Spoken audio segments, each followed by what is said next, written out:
এবার বিপিএল এ থাকবে বিশ্বমানের ইভেন্ট ম্যানেজমেন্ট, দায়িত্ব দেওয়া হবে আইপিএল পিএসএল পরিচালনাকারী প্রতিষ্ঠানকে। ইতিমধ্যেই শর্টলিস্টে জায়গা করে নিয়েছে নামি দামি 3 বিদেশি কোম্পানি।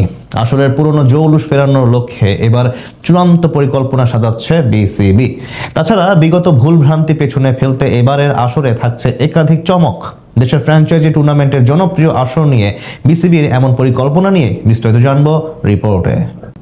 বাংলাদেশ প্রিমিয়ার লিগের আসর শুরু হতে এখনো বাকি প্রায় 5 মাস। তবে বেশ কিছুদিন ধরেই দেশের ক্রিকেট মহলে আলোচনার হট টপিকে পরিণত হয়েছে আসন্ন বিপিএল। কেননা এবারের আসরকে ঘিরে ইতিমধ্যেই একের পর এক পরিকল্পনা সামনে আনছে নয়া সভাপতি আমিনুল ইসলাম বুলবুল। তার নেতৃত্বে আসরের পুরনো জৌলুস ফেরাতে ইতিমধ্যেই তোড়জোড় শুরু করে দিয়েছে বিপিএল এর নতুন গভর্নিং কমিটি।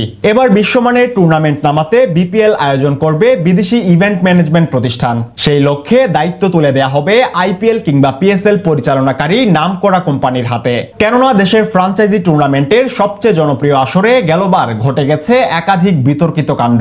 মাঠের খেলা নিয়ে খুব বেশি প্রশ্ন না থাকলেও মাঠের বাইরে ছিল নানান নাটকীয়তা, জানিয়ে একাধিকবার খবরের শিরোনাম হয়েছে সবশেষ আসর। বিশেষ করে দুর্বার রাজশাহীর ক্রিকেটারদের পারিশ্রমিক বকেয়া, দলের অনুশীলন বাতিল থেকে বিদেশি ক্রিকেটারদের ম্যাচ খেলতে অস্বীকৃতি জানানো, সবকিছু মিলে অন্ধকার এক অধ্যায়ের জন্ম হয়েছে ঘরোয়া ক্রিকেটের আসরে। এছাড়া চট্টগ্রাম কিংসকে নিয়েও তৈরি হয়েছিল বিতর্ক। কোচ থেকে শুরু করে ক্রিকেটারদের পারিশ্রমিক বকেয়া, এমনকি মালিক পক্ষের বিতর্কিত মন্তব্যে সমালোচনা হয়েছিল সবশেষ আসর নিয়ে। এছাড়া টিকিট কাণ্ড এবং টুর্নামেন্টের অব্যবস্থাপনা নিয়েও আঙুল উঠেছে বারবার। তাই বিগত দিনের ভুল থেকে শিক্ষা নিয়ে নতুন পরিকল্পনা আছে বিসিবি। আসরের পুরনো জাঁকজমক ফিরিয়ে দিতে এবার বিশ্বমানের ম্যানেজমেন্ট প্রতিষ্ঠানকে দায়িত্ব দিতে যাচ্ছে সংস্থাটি। সেই লক্ষ্যে বেশ কিছুদিন আগে বিপিএল আয়োজনের দায়িত্ব নিতে আগ্রহী এমন প্রতিষ্ঠানের খোঁজে বিজ্ঞাপন দিয়েছিল দেশের ক্রিকেট সংস্থা।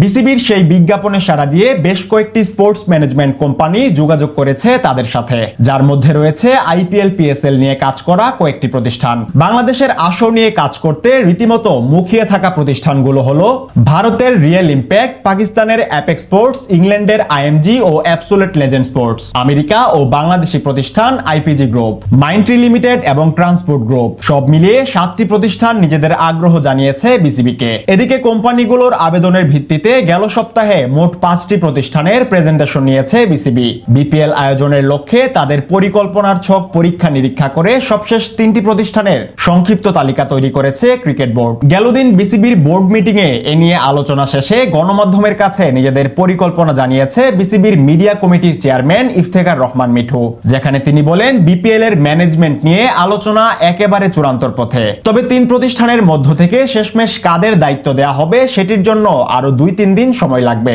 এরপরই জানা যাবে এবারের আসরের দায়িত্ব উঠবে কাদের হাতে। তাছাড়া শুধু ম্যানেজমেন্টই নয়, নতুন রূপে বিপিএল কে ফেরাতে এবার একাধিক চমক দিতে যাচ্ছে বিসিবি, যেখানে দেখা যেতে পারে বিদেশি ফ্র্যাঞ্চাইজি, যুক্ত হতে পারে আরো একটি নতুন ভেন্যু। ফলে সবকিছু ঠিকঠাক থাকলে এবার নতুন ইতিহাস তৈরি হবে বাংলাদেশ প্রিমিয়ার লিগের এবারের আসরে।